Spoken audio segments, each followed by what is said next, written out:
Kia ora, welcome to Central News for Wednesday the 15th of October. I'm Hilary Entwistle. We can all feel safer now knowing the North Island's largest helicopter rescue service, Phillips Search and Rescue Trust, has acquired their own safety boat with thanks to the generosity of Device Technologies. Presented at an official launch event in Tauranga, the IRB will be used during Phillips Search and Rescue Trust's rescue helicopter crew's critical wet and vessel hoist training operations. Earlier this month, two of Phillips Search and Rescue Trust helicopters, the Bay Trust and the Trustpower Tech rescue helicopters, were part of the aerial search effort to locate missing Tauranga boy Jack Dixon. In the unfortunate event PSRT services are required, the stringent and continuous training and development of crew ensure a skilled team are always in premium condition for search and rescue operations. Kiwis feel flat or depressed if their house is untidy, hide things under cushions before guests arrive, and usually fight with their partner over cleaning their house, according to a new study. The survey, commissioned by local online cleaning service Sponge Hero, investigated the impact of having a dirty home had on Kiwis and their families. It found that 4 in 10, 40% of New Zealanders, said they are usually too busy to vacuum, dust the house or clean the bathroom regularly. This figure was higher for females at 45% compared to just over a third, 34% of males. Now for our region's marine forecast, west coast Raglan. Developing Thursday afternoon, there is a northerly of 10 knots. Your high tide is at 4:57 p.m. East Coast Bay of Plenty, northerly 10 knots developing in the morning. Mainly fine. Your high tide is at 2:05 p.m. Just ahead, a new youth-based advisory board for South Waikato. Welcome to Central News on TV Central. WAI-LAB is a youth-based advisory board established in the South Waikato, made up of about 23 members aged between 12 and 24, who gather together about once a month to discuss council plans and how to improve the district for young people. Amanda Harper caught up with two inspirational young women from Tokoroa, Chloe and Morgan, who are part of the board. Chloe, tell me about how you got involved with the board. I am already involved with the youth, so coming onto the board I want to be more involved and hopefully share my experience with the youth and hopefully make an improvement so youth can have more things to do in the South Waikato district. And you were also on the youth council as well, weren't Yes. you? So you're taking the skills that you learnt from there and applying them to this? Yes. Yep. Now Morgan, what would you personally like to see improve or change within your region? I think it would be the image of Tokoroa. A lot of people outside of Tokoroa see us as, see the weaknesses that we have, and so it'd be really cool to just highlight our youth as one of the positive coming out of there, and yeah, just highlight us better. Yeah, and what type of negative perception do you feel that non-residents have of Tokoroa? There's a lot of sort of violence that happens or that the outside sees of us, so I think it's not like that, so highlighting the events that the Youth Council have put together and putting it out there so that everyone sees that is a great idea. Yeah. And Chloe, for you personally, what type of issues in the community would you like to focus on?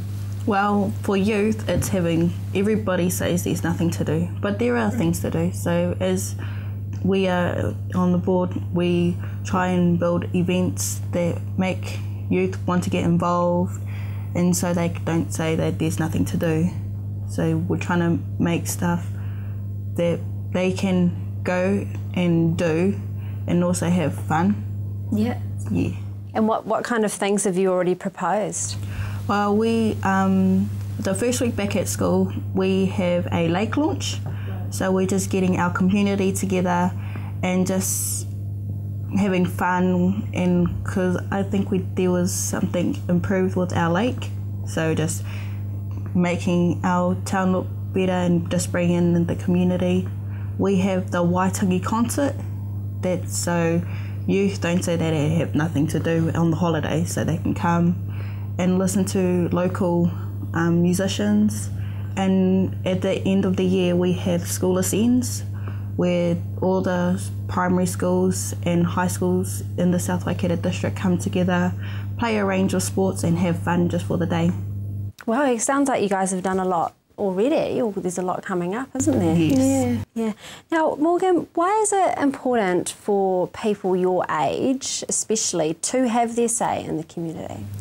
A big part of it is because we're the future of the community, and making sure that we start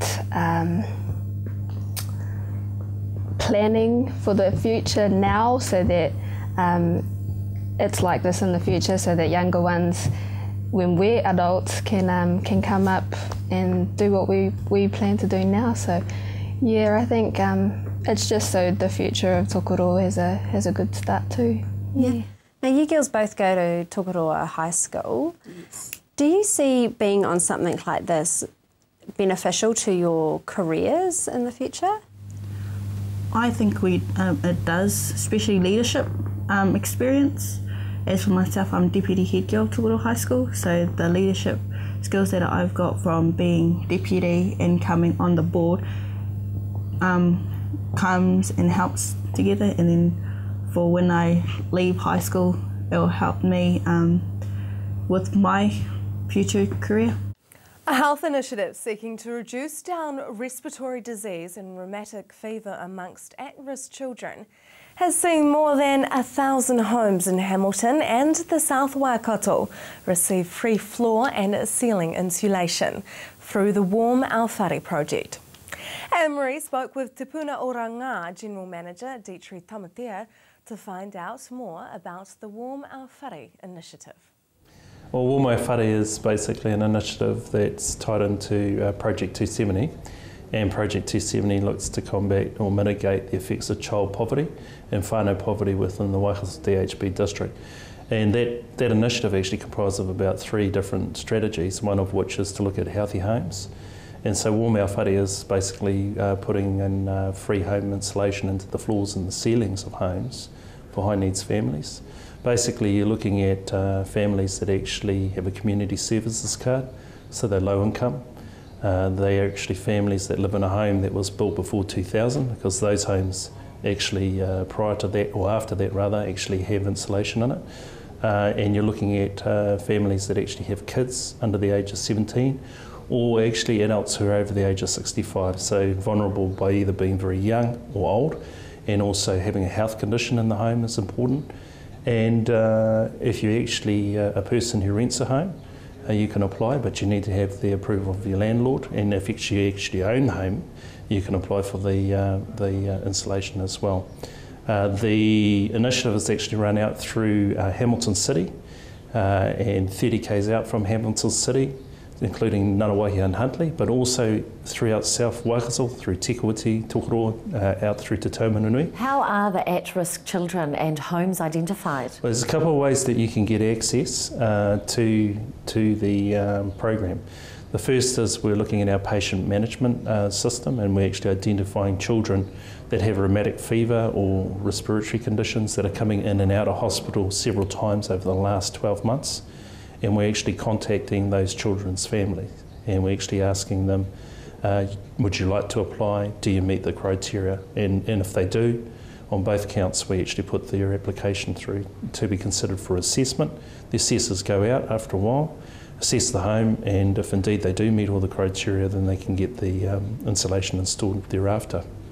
And so you can actually get it through our patient management system, but you can also apply straight from the community if you meet those criteria, which is home built before 2000, children in the household 17 years or under or over the age of 65, an adult, and you have community services card, and if you're renting, you have the approval of your landlord, and you sit within the geographical areas that we actually target in the initiative. What changes are you seeing once insulation is installed? Well, I suppose we're seeing that the home's becoming drier and warmer, basically because the insulation allows people to heat their homes and to retain heat within the homes, and because the homes are becoming warmer and drier, they're more healthier. And so the benefits to the children and the wider family or whānau that live in this household is that they actually have better health. So that's well researched at an international level. If you have a warm, healthy, dry home, you're going to have less health problems in that home. So that's the reason why we're doing it. It's all about trying to get an upstream investment in wellness, and it's also about trying to reduce down the numbers of people that are actually being admitted to our hospitals for conditions that actually are preventable. Further information on the Waimau Whare and PipiPod initiatives can be found at waikatodhb.health.nz/Te Puna Ora Ngā. Up next, a quiet place to rest the head.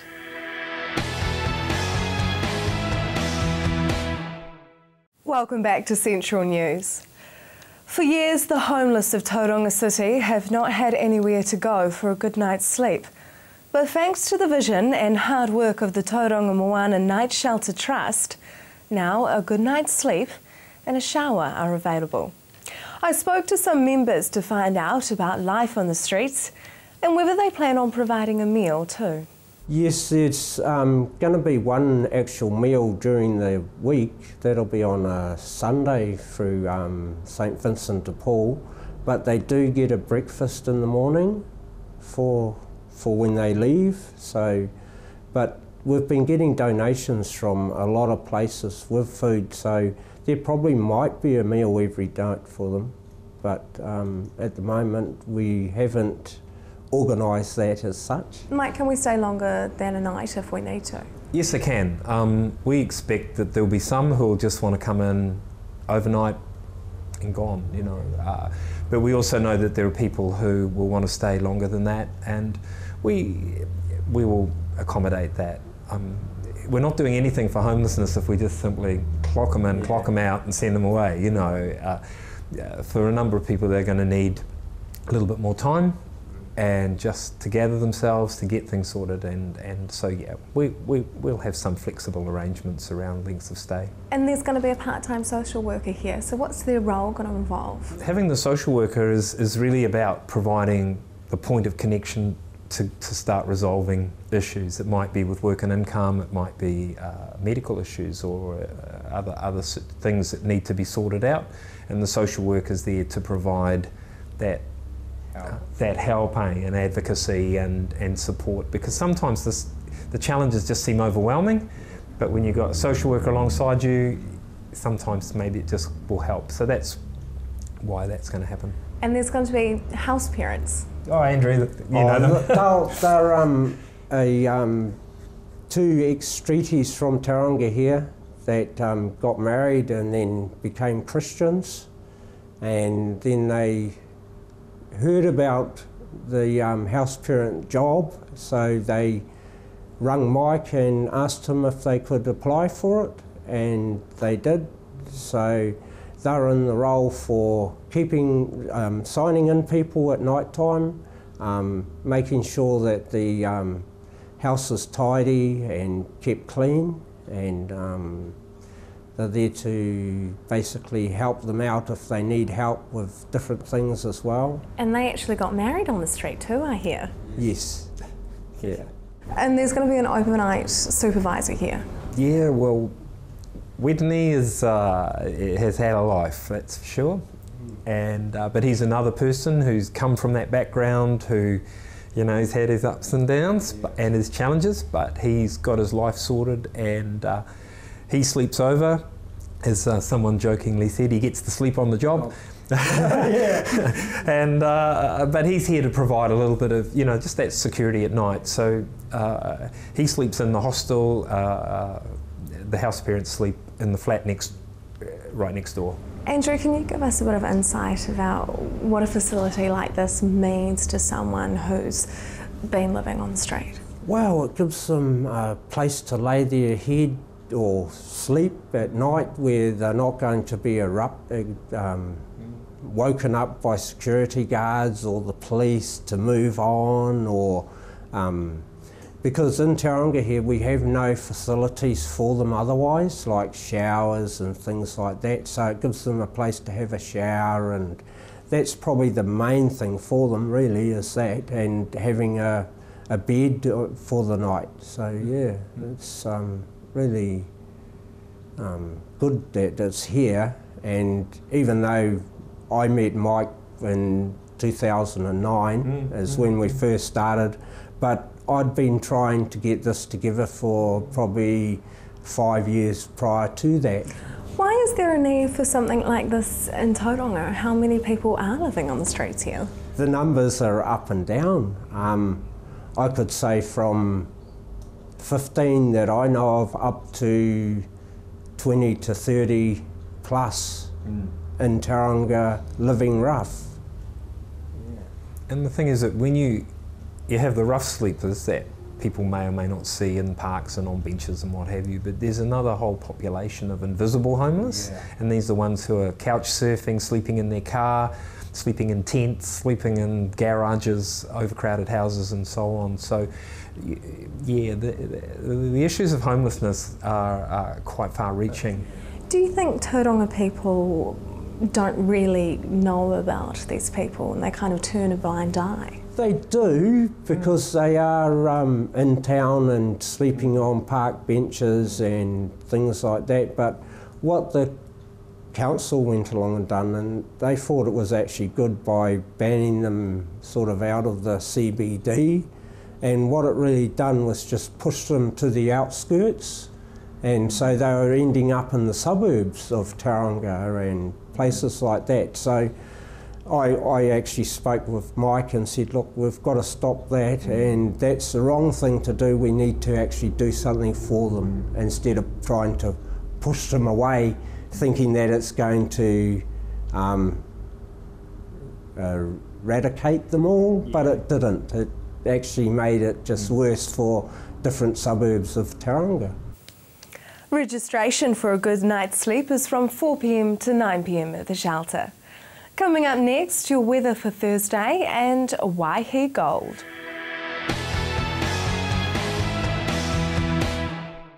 Welcome back. Goldfest is a month-long event in Waihi, celebrating all that is unique to the communities that make up the historic little town. Whatever your interest may be, there is bound to be something for you and the family to enjoy. Amanda Harper talked to Brian Gentle about how small towns can handle hosting big events. Brian, for those who are unaware, what is the Waihi Goldfest? It's a celebration of everything that's small town, Amanda. Basically, small towns in New Zealand put a hell of a lot on, and when it comes to just highlighting it and grouping it together, everybody turns it on. It's a celebration of small things, little things, big things, things that any age can do. Basically, it's a celebration to have a bit of fun and get over maybe the recession, get over winter, get into spring, get into summer. It's fun for all ages, for the young and the young at heart.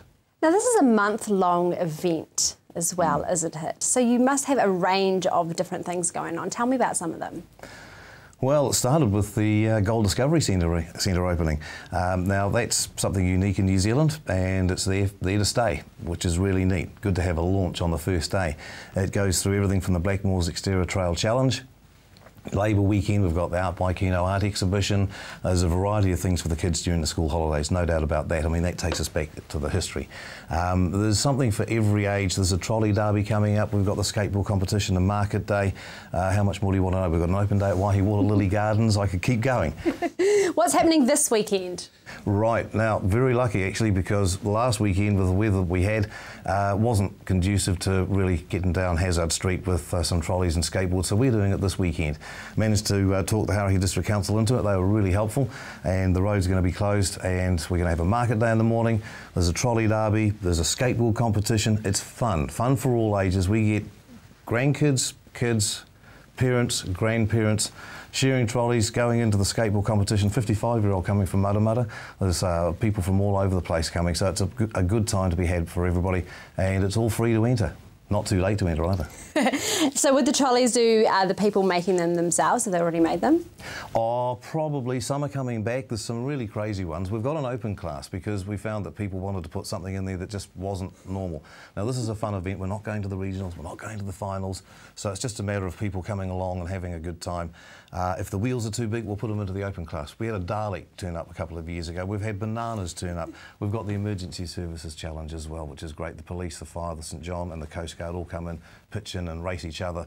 A bit of camaraderie, but there's, you know, a bit of competition there too. Always is, isn't there? Sounds like everyone's getting involved. Now, what is it about the small towns hosting these big events? What makes it work? Look, Auckland's made up of a whole pile of small towns. So is every big city.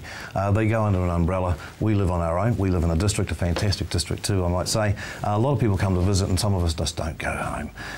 It's one of those things that we're close enough to everything, we're far enough away, and you get that little town spirit, the community feel, sort of bonds a wee bit more. You feel it, you hurt, and you also have a good time, enjoy yourself, get together, and it's people putting things on, turning things on for the day, coming along and enjoying. If they're not taking part, they're actually getting along and cheering those, and you know each other. That's the other thing. Oh, I know you, I work with your mum, you know, those sorts of things. So it's a real close-knit community. And lastly, when and where is it? How can people get a bit more information? Easy peasy. Waihi, it's region-wide, all the events that are happening. Okay. This weekend, the trolley derby, smack bang in the centre of town. The skateboard, same course, just different force of riding. At the end of the day, you just come into the centre of town. There are signposts at the entrance to town. You can go to www.waihi.org.nz and find out all about it, and there's still plenty of time to enter. And come along and enjoy Golffest. Check out waihi.org.nz for more information. Now for our weather for Thursday, Hamilton mainly fine with evening cloud and light winds. 21 is your expected high and an overnight low of 9. The rest of the Waikato mainly fine with evening cloud. Paeroa 19 and 11, Matamata 18 and 11, Te Awamutu 21 and 9, and Tokoroa 19 and 9. Tauranga mainly fine with morning and evening cloud and northeast breezes. Your expected high is 19 and an overnight low of 12. The rest of the Bay of Plenty can expect a mainly fine day with morning and evening cloud.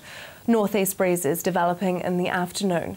Te Puke, your expected high is 18 and an overnight low of 12. That is Central News for today. Like us on Facebook, centralnews.tv, or email us news@tvcentral.co.nz and let us know of something interesting going on in your community.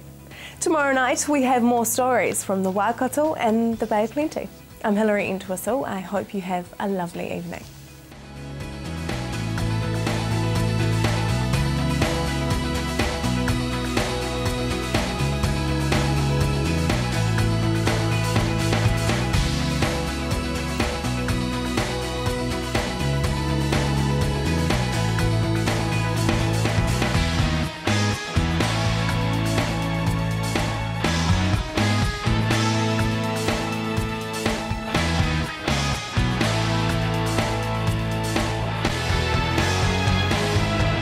This has been an Alpha Media production, a division of Television Media Group. Supporting local content so you can see more of New Zealand on air.